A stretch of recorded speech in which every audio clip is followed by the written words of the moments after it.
La révision de la Constitution pour le peuple ou pour les hommes politiques, la Constitution est-elle un obstacle pour le développement de la République démocratique du Congo? Les sujets que nous allons aborder ce soir, mesdames, messieurs. Bienvenue dans Kinshasa direct. Il est 18h à Kinshasa, 1 heure de plus à l'est de la République démocratique du Congo. On parle de ces sujets notamment avec des propositions de Steve Mikai, président du Parti travailliste, qui prévoit entre autres la suppression de assemblées provinciales, la suppression du Sénat, des institutions estimées selon lui budgétivores. Il propose également le rallonge du mandat du chef de l'État qui pourrait passer de 5 à 7 ans. Il sera notre invité ce soir pour en découdre justement. Et l'actualité, vous le savez, reste notre priorité. Télé 50, déjà Jenny Kayembe de l'autre côté du studio pour les grandes lignes de l'actualité. Bonsoir Jenny. Bonsoir Arlette Boutella, bonsoir à tous et bienvenue sur Télé 50 si vous nous rejoignez.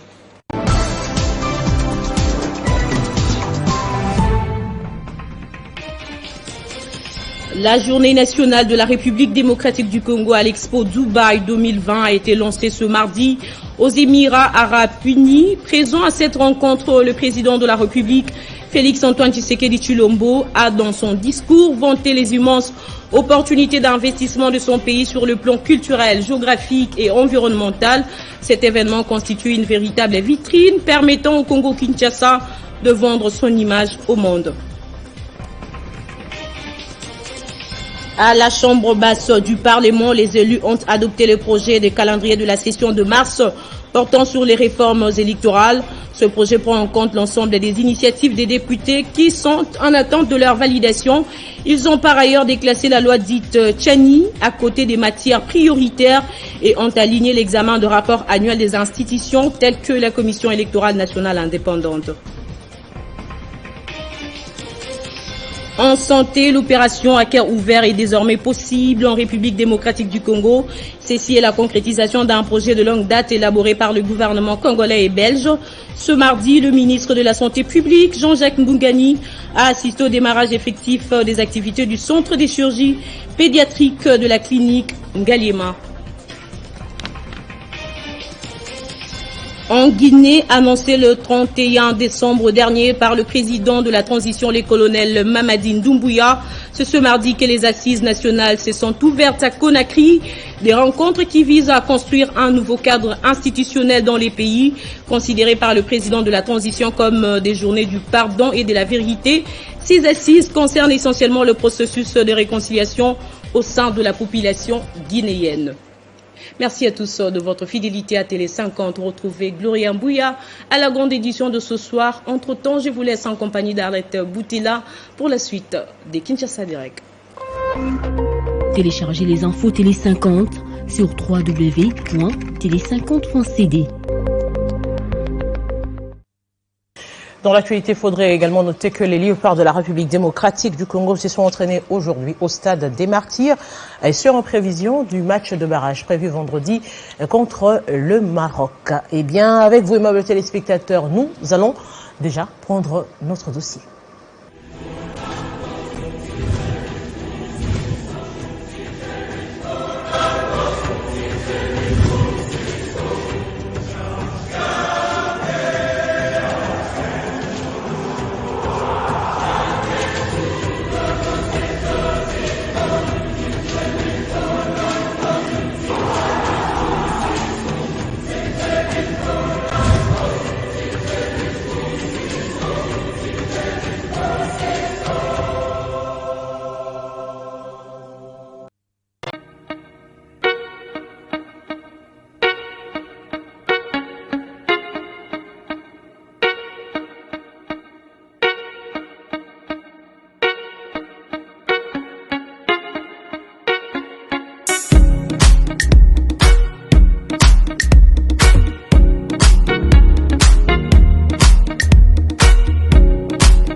Si certains députés parlent du rétablissement de 2 tours de la présidentielle, d'autres encore parlent d'un poste de la création d'un poste de vice-président de la République. Ici, notre invité, Steve Mbikaï, président du Parti travailliste, propose, lui, la suppression des assemblées provinciales, le rallonge du mandat du chef de l'État et puis la suppression du Sénat également. Monsieur Steve Mbikaï, bonsoir et bienvenue. Bonsoir et merci. Des propositions qui dérangent un tout petit peu. Ça ne peut pas déranger, parce que depuis que j'ai fait ces propositions, j'ai vu un peu d'agitation dans la classe politique, mais pas d'agitation de la population. Donc, c'est-à-dire, le peuple comprend très bien les bien fondés.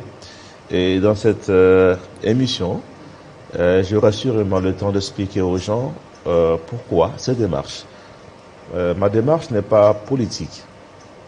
Elle est plus guidée par l'intérêt de la population. Ok? Je ne suis pas venu pour un débat qui concerne le clivage politique. C'est pas moi, FCC, KH, Fachi, Mbikaï, Fayoulou Katumbi ou quoi, non. Alors, dans l'introduction, je vais vous dire, j'ai un exemple ici par rapport à la façon dont notre argent, l'argent du peuple, est affecté. Je vois ici la structure des dépenses publiques de notre pays. Situation au 28 février 2022, cette année. Rémunération 499 196 496 millions 196 253 $, ce qui fait 71% de tout ce qu'on a comme recette. Fonctionnement des institutions, ça fait 59 242 quelque chose, 8% de tout ce qu'on a comme recette. Fonctionnement des ministères, ça prend 8,8%. Mais quand vous voyez bien, transfert aux provinces et autres entités décentralisées, ça prend 1%. 1%, et puis investissement sur ressources propres, ça prend 0,75%. Comment est-ce qu'un pays peut se développer quand tout ce qu'il a comme ressources financières c'est affecté à la politique, c'est-à-dire à la rémunération, et la grande partie va, par exemple, aux sénateurs, aux députés, au chef de l'État, à la primature, mais que non. Parce que nous sommes élus pour travailler pour le peuple, pas pour nous payer. Ma réflexion est partie de cela. Pourquoi autant d'argent pour la politique et pour les élections, et non pas pour les secteurs porteurs de croissance et du développement de notre pays? Alors, on a réfléchi. Quand vous savez, l'année passée, j'avais initié une pétition demandant une révision constitutionnelle pour supprimer ce que nous appelons les institutions budgétivores.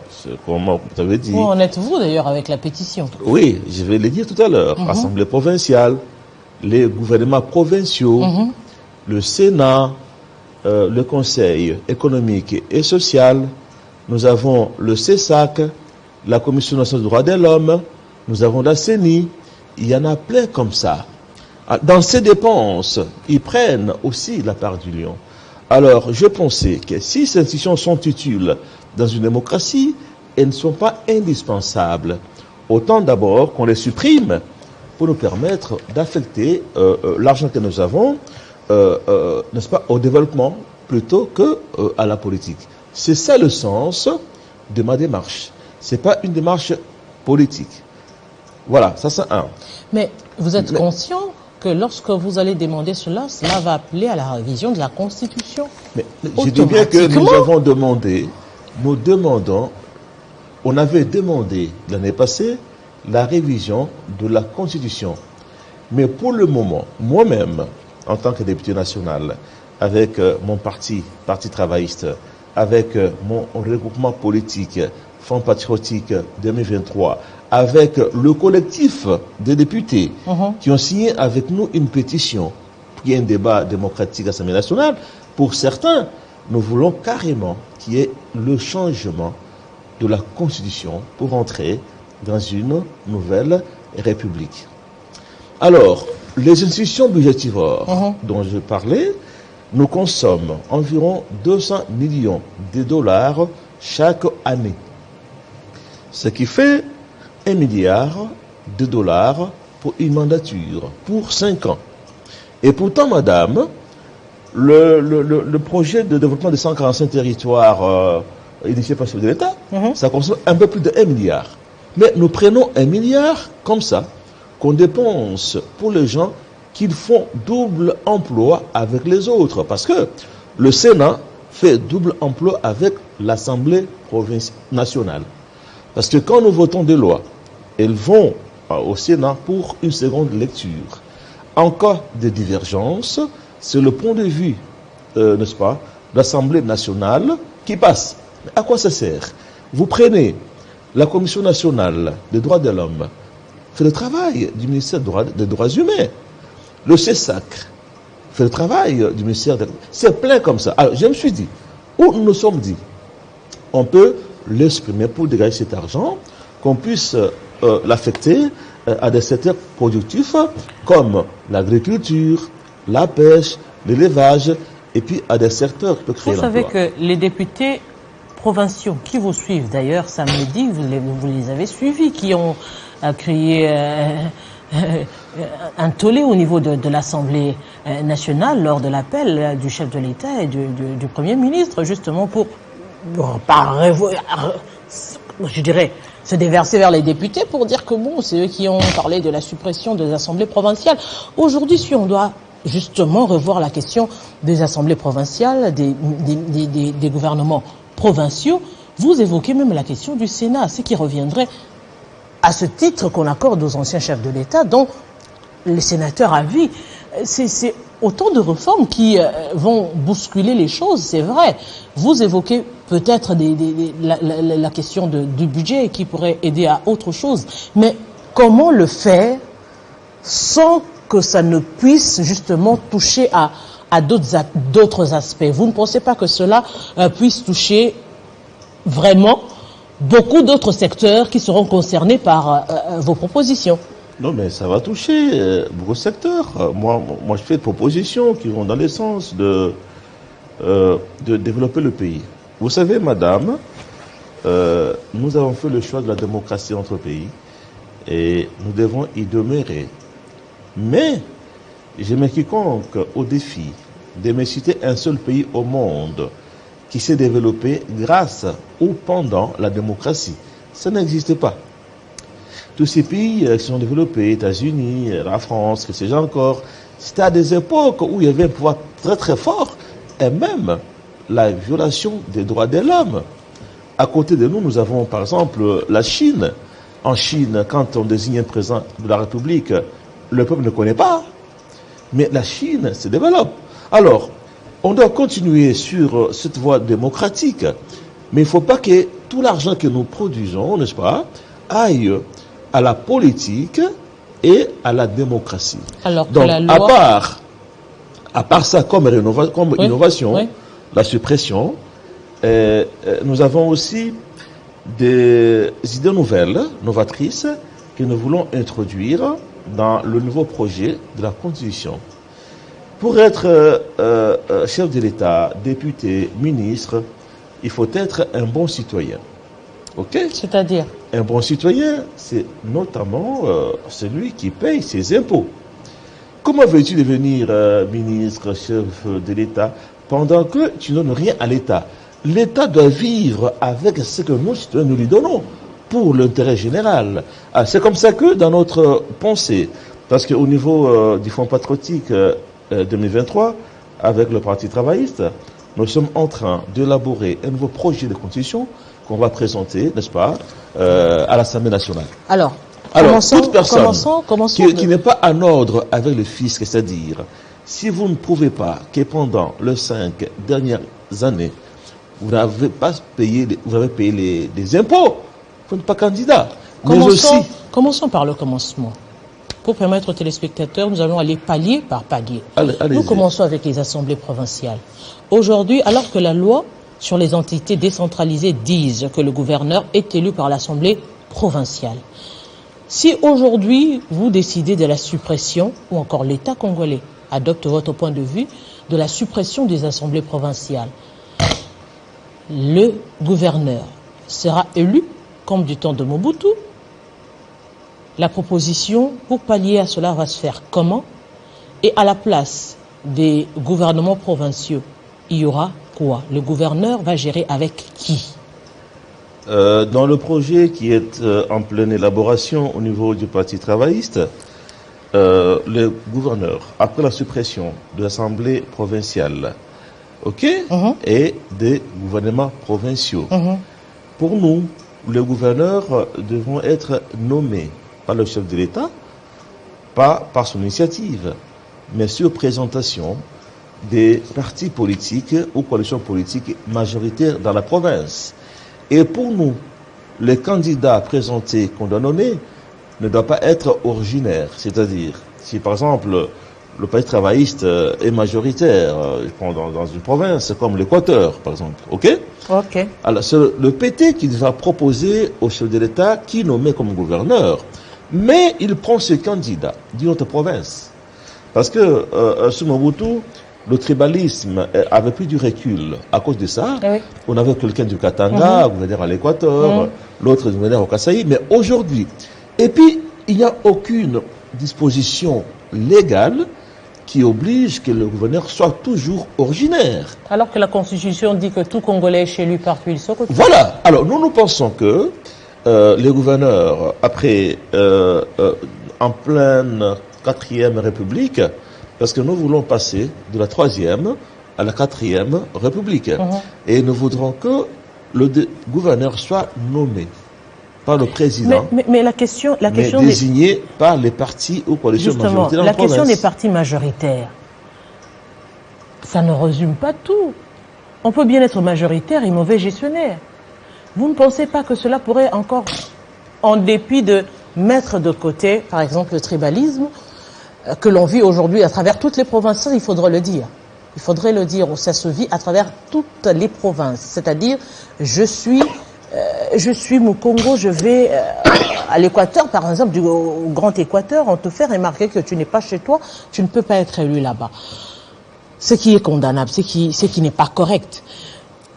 En lieu et place de cela, vous voulez revenir avec les partis politiques au moment où déjà ici nous avons eu l'expérience des partis politiques pour dire que on a constaté qu'avec les hommes politiques que vous nous mettez là, ça ne marche toujours pas. Est-ce qu'il n'y a pas lieu aujourd'hui? Est-ce que pour diriger une province, il faut impérativement être d'un parti politique? Madame, on ne peut pas se passer des partis politiques. Ils sont créés justement pour gérer la cité. Alors, ce que vous dites sur mes gestions n'a rien à voir avec ce que moi j'ai dit. J'ai dit que si le Parti travailliste est majoritaire au Tanganyika, il va présenter un candidat gouverneur de Tanganyika, mais qui proviendrait d'ailleurs. Mais il y aura un système de contrôle. Comme nous avons aujourd'hui l'IGF avec sa patrouille financière, ça va continuer. Et les gouvernements provinciaux, quand vous allez dans une province, vous voyez le ministre des Transports provincial, mais à côté, il y a aussi un chef de division de transport. Mais c'est celui-là qui travaille le gouverneur. Il y a redondance dans cette constitution. Il est grand temps que nous puissions la revoir. Heureusement, quand il y a eu débat aujourd'hui à l'Assemblée nationale sur le calendrier de ces sessions, on a retenu quand même le point. Il y a notamment le point de notre pétition qu'on avait initiée l'année passée, qui avait recueilli 113 000 signatures. On a programmé ça. 113 000 signatures. Bien sûr. L'initiative aussi d'Honorable Sessanga, qui lui voudrait qu'on passe d'un tour à deux tours de révision constitutionnelle. Il y a aussi cette initiative qui est en cours, n'est-ce pas, de députés sous ma proposition, qui ont signé une pétition pour qu'il y ait un débat général sur la constitution de l'Assemblée nationale. Parce que les uns veulent qu'on puisse réviser, les autres sont contre la révision, et certains comme moi veulent carrément qu'on ait une nouvelle constitution. Donc, on va avoir ces débats-là, on va décider. Et aussi, dans des réformes que moi je propose, alors, on doit partir du régime semi-présidentielle vers le régime présidentiel. Pourquoi? Parce que notre constitution que nous avons maintenant a fait le mimétisme de la constitution française. Donc on a fait du copier-coller. Le régime semi-présidentiel ou parlementaire ne colle pas avec notre culture. Je donne l'exemple. En 60, le MSC de Lumumba, avec sa coalition, avait la majorité au Parlement. Au lieu que Lumumba prenne le poste du président de la République, chef de l'État, il a préféré prendre le poste du Premier ministre parce qu'il savait que c'est lui qui devait gouverner, tenant compte de la Constitution. Mais en pratique, quand ça vous l'a révoqué, ça crée une crise. Alors, plus proche de nous ici, avec FCC Cash, nous, quant au FCC, on se disait, eh ben, nous avons la majorité à l'Assemblée, c'est nous qui gouvernons, eh ben, on peut faire la cohabitation. Mais par la suite, nous avions été désillusionnés. Le chef de l'État a tout renversé. C'est dire qu'en Afrique, les régimes sont toujours présidentiels. Même si sur papier, on dit semi-présidentiel. C'est celui qui est le chef suprême des armées et de la police, eh ben, qui a la force, et c'est lui qui peut imposer. Alors, il faut formaliser ça. Les gens croient que le régime présidentiel est une dictature. Non, c'est aussi une démocratie. Et d'ailleurs, dans un régime présidentiel, le chef de l'État n'a pas le droit de dissoudre l'Assemblée nationale. Comme c'est le cas maintenant, il peut dissoudre. Mais dans un régime présidentiel... Mais qu'il ne dissoute pas, il reste le chef suprême. Et c'est ce qu'on a reproché à Mobutu, c'est d'avoir le plein pouvoir. Et ça fait de vous un chef coutumier, un tout petit peu, un petit dieu comme en Afrique, comme on aime bien dans notre culture les avoir, des chefs coutumiers. C'est pas mauvais d'avoir des petits dieux. Le plein pouvoir, mais ce qui compte, c'est de voir qu'est-ce que vous en faites, ces pouvoirs-là. Mais devant le pouvoir... Non, même si c'est un régime présidentiel, mais le Parlement peut bloquer le président de la République. Parce que il peut refuser de voter des lois. Mais vous l'avez dit. Qui doivent l'aider à diriger. Vous l'avez dit tantôt sur le plan des textes, oui, on peut le faire, mais sur la réalité, c'est celui qui a la police, celui qui a l'armée, qui a le plein pouvoir, qui peut tout diriger. Alors il faut formaliser. On refuse de dire. Non. Effectivement. Pourquoi refuser? Il est chef de l'État. Il est élu au suffrage suprême, au suffrage universel. Eh ben, il va gérer. Mais la Constitution va lui empêcher d'être dictateur. Il a plein pouvoir dans l'exécutif. Mais il y a le Parlement qui, lui aussi, peut le bloquer pour lui empêcher de diriger. Et il n'a pas le droit de dissoudre le Parlement. Alors, voilà. Ça, c'est un fait. Mais aussi, dans le projet de constitution du Parti travailliste, nous luttons aussi contre la fuite des capitaux. Parce que le malheur de notre peuple, c'est quoi? Non, venons-en d'abord au Sénat, qui selon je reviens au Sénat. Oui, était la représentation. Parce que j'ai trop parlé au Sénat, aussi de suite, je vais revenir. Oui. Mais je parle des innovations dont on n'a pas encore beaucoup parlé. Oui.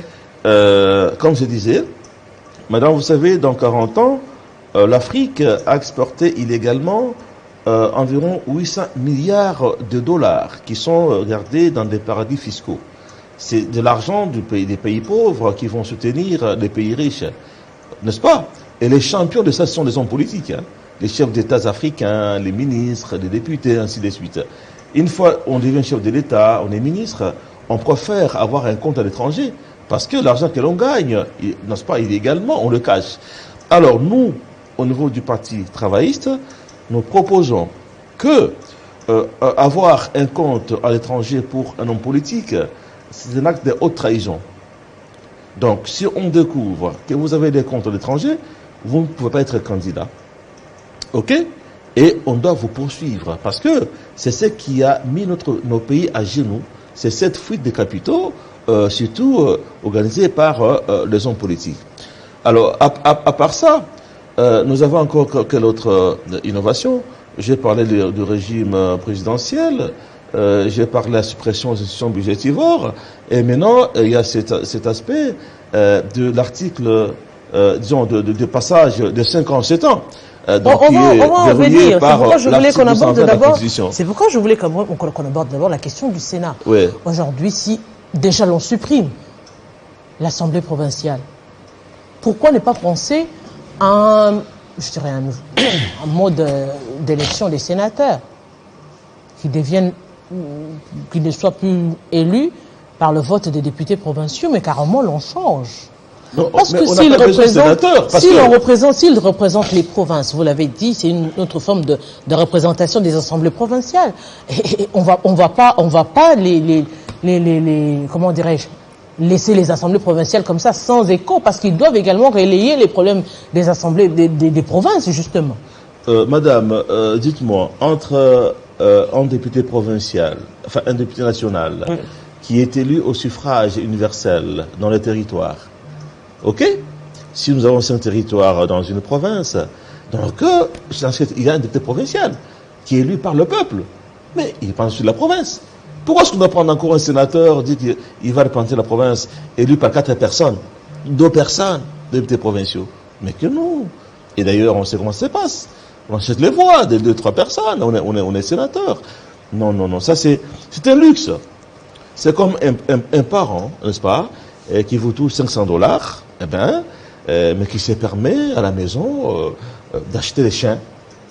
Des chiens pour qui il doit acheter des aliments, de l'alimentation. Mais non, ça c'est bien pour quelqu'un qui a assez de moyens.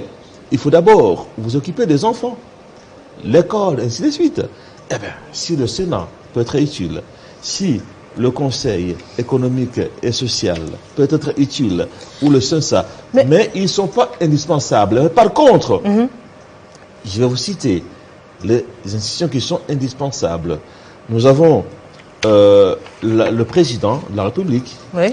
nous avons le gouvernement, n'est-ce pas? Nous avons l'Assemblée nationale et nous avons le cours et tribunaux. Voilà. Mais tous les restes, ce n'est pas indispensable. Hein. Mais je dirais, et là même, si on devait, parce que vous avez touché au Sénat, vous avez touché aux assemblées provinciales, mais au niveau de l'Assemblée nationale, il y a également des sérieux problèmes. Parce que déjà, vous les politiques, quand je dis vous les politiques, la grande question c'est, déjà quand vous êtes élu, prenons le cas, vous êtes élu, qui sont vos suppléants? Ce ne sont même pas les membres du parti des fois. Très souvent, c'est les membres de la famille. Mais là, et ça, quand vous relevez, vous allez plus loin, on se pose la question, est-ce que c'est réellement sur le plan scientifique, sur le plan de l'éthique, ou c'est politique? Parce que les vrais problèmes, c'est entre autres cela, à cette question, les députés n'y répondent pas carrément. Les politiques n'y répondent pas, ils font semblant. Du tout, madame. Moi, je suis pas de ce genre de ces personnes qui embrassent un point de vue en l'air comme ça. Madame, est-ce que mon fils, il est congolais ou pas? Si mon fils est militant dans le parti, il se bat, il a le profil, il veut être candidat, on ne lui refuse parce que c'est mon fils. Mais Bush Junior, écoutez, je ne dis pas candidat. Attends, même suppléant, écoutez. Je ne dis pas candidat. Le problème, c'est qu'il faut que la personne soit membre du parti. Mais c'est clair. Vous savez, Bush Sur Junior. 500 membres du parti, admettons. Moi, je ne suis pas dans ce genre de débat là, madame. Oui. Ça, c'est un débat. Tout ce qui concerne nos individus là. Mais c'est ce que le Congolais, le Congolais, la population, ou encore les électeurs constatent et qui dérange un tout petit peu. Non. Je ne vois pas ce qui peut empêcher à un frère d'être suppléant de son frère. Mais c'est tout le monde qui a, soit son frère, soit sa femme. Mais non, on se dit finalement, les partis, ça résume à ça. Ça va être une discrimination. C'est-à-dire, il faut que l'homme de famille qui est candidat ou suppléant soit réellement un militant. C'est lui qui se bat pour le parti. On ne va pas les prendre. Tu vas prendre ta femme, parfois analphabète, qui n'est pas membre du parti, et tu la mets suppléante. Non. Mais si tu estimes que ton frère, par exemple ton fils est joueur dans une commune, il a de la masse, et qu'en étant ton suppléant, tu auras des voix, mais tu le prends. Mais ça ne doit pas... D'abord, madame, moi, je ne veux pas de débat sur les personnes. Donc c'est dans la méthodologie. Je ne veux pas les débats sur les individus comme ça. J'ai amené un débat républicain sur des réformes constitutionnelles qu'on doit faire pour faire gagner au peuple de l'argent qu'on doit affecter au secteur productif, n'est-ce pas, qui peuvent créer la croissance, mais aussi créer de l'emploi. Et c'est ça le sens de la révision constitutionnelle que moi j'ai initiée. Alors qu'est-ce que le 2 ans au chef de l'État va ajouter? Alors, les 2 ans de plus que vous je vais vous répondre. Tout retombe, tout concerne la capitalisation, n'est-ce pas, de recettes qui vont plus à la politique et à la démocratie pour être orientés vers les secteurs productifs. Pourquoi est-ce que j'ai proposé le passage du mandat du chef de l'État, disons, pas chef de l'État, la législature, c'est-à-dire ça peut être le député, le chef de l'État, tous les élus. Pourquoi? C'est parce que j'ai fait un calcul. En 2018, les élections nous ont coûté 1,2 milliard de dollars. Cela veut dire que pour les 5 ans, chaque année, nous devons dépenser combien? Quand vous prenez 1,2 milliard divisé par les 5, c'est environ 240 millions. N'est-ce pas? Que vous devez réserver pour les prochaines élections. On doit garder pour les élections. Et pour le 2 ans, ça fait 480 millions de dollars. Mais qu'est-ce qu'on ne peut pas en faire?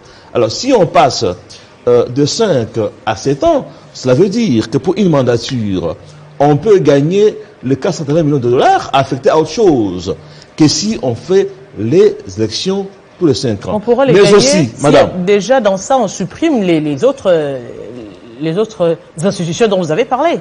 Là, on va dégager 1 milliard. Quand on aura supprimé la CNDH, CESAC, CENSA, le Sénat, la CENI, il faut la supprimer. Tout ça, on va dégager. Et la CENI? La CENI. La CENI fait double emploi avec, et joue le rôle que jouerait le ministère de l'Intérieur.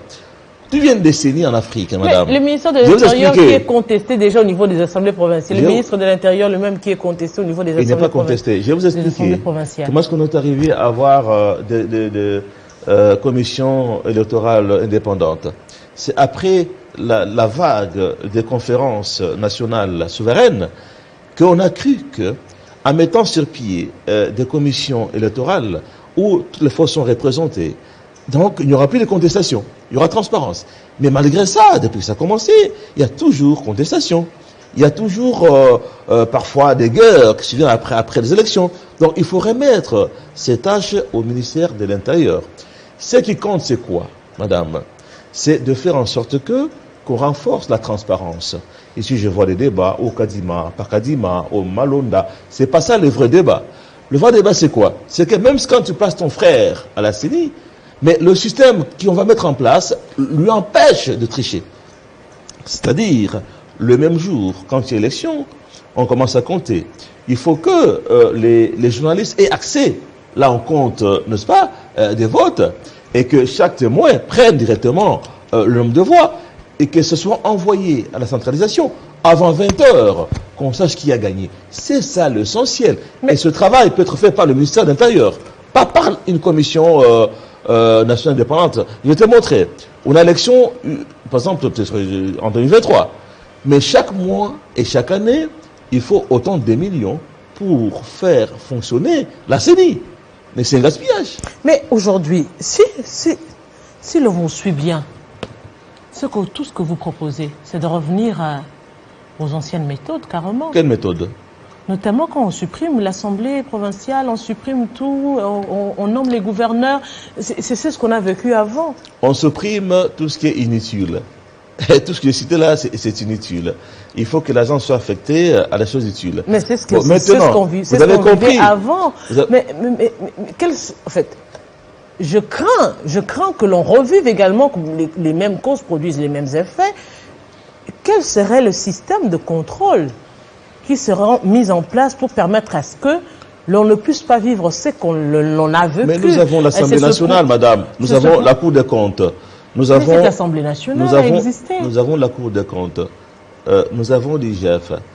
Nous avons l'Assemblée nationale. Qui n'auront que le président de la République. Pour faire quoi? Justement, comme l'autorité suprême. Non, mais c'est faux. La Cour des comptes dépend de l'Assemblée nationale. Mais il n'y a que l'IGF qui dépend de la présidence. Et où est le mal si ça peut dépendre de la présidence? Le mal, c'est que si on se retrouve avec un mauvais président, on aura un mauvais... Si on a un mauvais président, on doit le chasser après les 7 ans. C'est pourquoi j'ai dit qu'il faut renforcer le mécanisme de transparence des élections. Comme ça, quand ce mauvais chef de l'État, après 7 ans, eh ben, il tombe. Alors, madame, dites-moi, dans ces pays, on a déjà eu 3 cycles électoraux, n'est-ce pas? 15 ans. Est-ce que la vie du peuple a changé? Que non. Mais parce qu'on n'a pas les bonnes Nous personnes, avions, apparemment.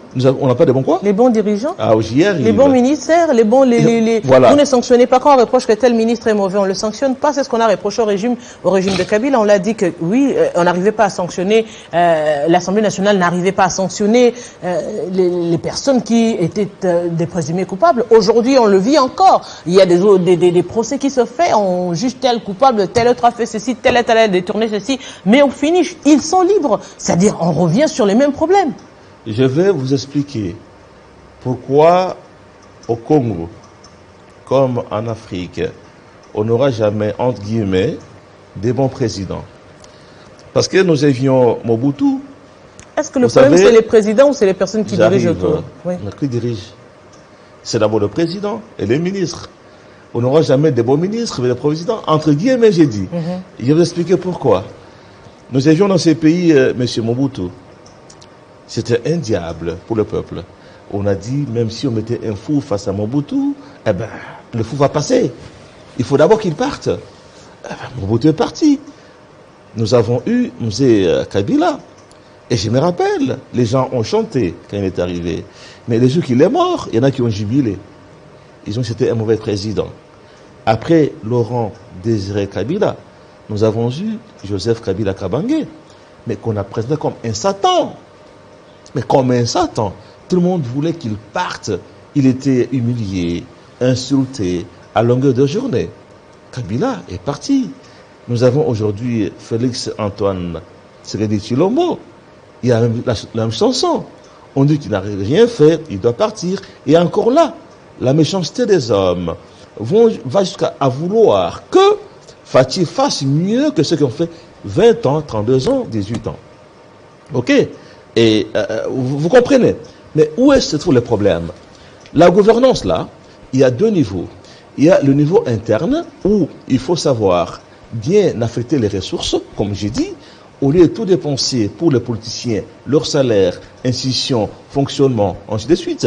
Il faut affecter l'argent dans le secteur productif. Il faut faire des routes. Il faut financer l'agriculture, la pêche, l'élevage, n'est-ce pas? Mais madame, même quand on aura fait tout ça, quand on aura un bon courant, de l'eau en permanence, les bonnes routes, mais pour avoir cette eau-là et le courant, il faut quoi? Il faut payer. Mais quand on est chômeur, comment on va payer? Donc, le jeune va toujours vous haïr tant que... Parce que la bonne façon de distribuer le revenu national, c'est par la voie du travail qu'à son emploi. Mais alors, je vais vous dire je me pose pourquoi... la question, que font vos partis politiques? Je vais vous expliquer. Parce que c'est entre autres enseigner justement ce civisme-là. Parce que quand vous avez dit qu'un candidat président de la République doit savoir être un homme intègre, c'est-à-dire arriver à payer ses impôts, cela passe par quoi? Par une éducation civique. Je vais vous expliquer pourquoi en Afrique, dans tous les villages, il y a la misère. C'est pas Tshisekedi qui est là-bas, ni Kabila qui est partout. Et en Afrique, tous les présidents sont désavoués. Et souvent, ils s'imposent. Vous comprenez? Je voudrais arriver à la fin de mon idée. C'est-à-dire, tant qu'on n'aura pas créé des emplois pour bien distribuer les revenus nationaux, ça ne marchera pas. Or, pour créer des emplois, il faut industrialiser le pays. N'est-ce pas? C'est l'industrie qui fait qu'on ait des emplois pour le citoyen. Vous comprenez? Alors, ici chez nous, comment est-ce qu'on peut industrialiser le pays? C'est en faisant en sorte que ce que nous avons comme ressources naturelles ne soit pas bradé. Parce que notre cuivre est bradé, le diamant bradé, l'or bradé, le coltan bradé. Comment c'est bradé? Parce que nous l'exportons à l'état brut. Vous comprenez? Donc le cuivre va à l'état brut. Et quand on fabrique le produit fini, on le laisse à trop cher. Pourquoi ça? Comme j'ai toujours dit, l'homme blanc a été très méchant avec l'Afrique. Vous voyez, quand l'homme blanc arrive ici pour exploiter le cuivre, il crée la Gécamine dans le Katanga, n'est-ce pas? Cuivre, manganèse et autres. Il pouvait construire une usine à côté pour transformer ces matières premières, mais que non. Il a préféré que ces matières premières aillent à 1000 milles pour être transformées. C'est-à-dire quoi? On crée la Gécamine pour leur enterrer. On crée la SNCC, pour transporter ces minéraux de Lubumbashi à Ilebo. On crée l'Onatra pour les prendre d'Ilebo à Kinshasa et jusqu'en Europe pour les transformer. Ils dépensent plus pour soutenir leur économie. Parce que quand on va transformer ces matières premières dans leur pays, les entreprises vont payer les impôts, ok? On va créer de l'emploi et les travailleurs vont payer aussi l'impôt sur le revenu. Alors, tant que dans nos pays, on ne va pas arrêter cette histoire d'exporter nos matières premières brutes, nos chefs d'État seront toujours désavoués parce qu'ils ne seront pas donnés du travail. Dans ce pays, chaque année, on produit combien de licenciés, combien de gradués, combien de docteurs. Oui, mais pour quelle fin? Monsieur Steve Mikaï. Pour quelle fin? Pour cela, il faudrait commencer à arrêter d'aller, je dirais, d'aller supplier l'homme blanc aujourd'hui. Alors que c'est ce qui se fait au quotidien. Tout le monde sait que c'est ce qui se fait au quotidien. Et deuxièmement, quand j'ai parlé des partis politiques, ce civisme que l'on doit enseigner à l'homme congolais d'arriver à se concentrer. Parce qu'aujourd'hui, quand vous dites que Kabila, vous dites que Mzee, vous dites que Mobutu, tous ont été diabolisés. Même Mbikaï, quand il viendra, oui, justement, ils sont diabolisés. On n'arrange pas, mais avec Mbikaï, ils sont diabolisés par qui? Par les politiques. Suivez. Par les politiques qui viennent avec des messages, qui est soutenu par l'Occident, qui arrive à diaboliser justement, et qui est appuyé par qui? Par les politiques congolais. Les politiques congolais aujourd'hui n'arrivent pas à porter un message d'espoir aujourd'hui. Si le peuple congolais n'arrive plus à croire à la politique, en RDC, c'est parce qu'il n'y a pas des messages porteurs d'espoir aujourd'hui. Vous venez de l'entendre, non? Tout à l'heure. Vous l'entendez d'ailleurs, ces messages-là. Vous êtes en train de l'entendre maintenant. Alors, j'étais en train de dire, vous savez, tout le monde sait que Steve Mikaï est un anti-impérialiste. Anti-impérialiste. C'est l'impérialisme qui est notamment la cause de nos malheurs. Alors, ces combats contre l'impérialisme, notamment pour, n'est-ce pas, ne pas exporter nos matières premières à l'état brut, eh bien, il doit se mener au niveau de l'Union africaine. Parce que ceux qui ont tenté de mener ces combats seuls ont été tués. Eh bien, c'est comme le cas de Thomas Sankara, le cas de Kadhafi. Il faudrait qu'au niveau de l'Union africaine, qu'on se mette d'accord pour dire stop. Nos grumes ne doivent plus partir à l'état brut. Si vous en voulez, venez construire des usines chez nous. Parce que quand on va construire des usines chez nous, nos enfants auront du travail, les entreprises paieront les impôts et nous aurons de l'argent pour que notre économie progresse. Et c'est ça le débat. Mais ici, aujourd'hui, vous savez, madame, ici le débat, c'est le débat des hommes. Vous voyez que depuis que moi je suis là, je ne parle pas des hommes. Je ne parle pas des idées. Donc ici, c'est les hommes. Quand je démontre... En parlant des idées, d'aucuns estiment que tout ce que vous dites, c'est justement pour penser au rallonge du mandat du chef de l'État, l'actuel d'ailleurs, Félix-Antoine Tshisekedi et d'autres d'ailleurs, qui vous avez commencé par le Fonds patriotique de 2023. Voilà. Alors les gens se disent que certainement c'est des idées pour soutenir au finish ce mandat. Voilà le raisonnement.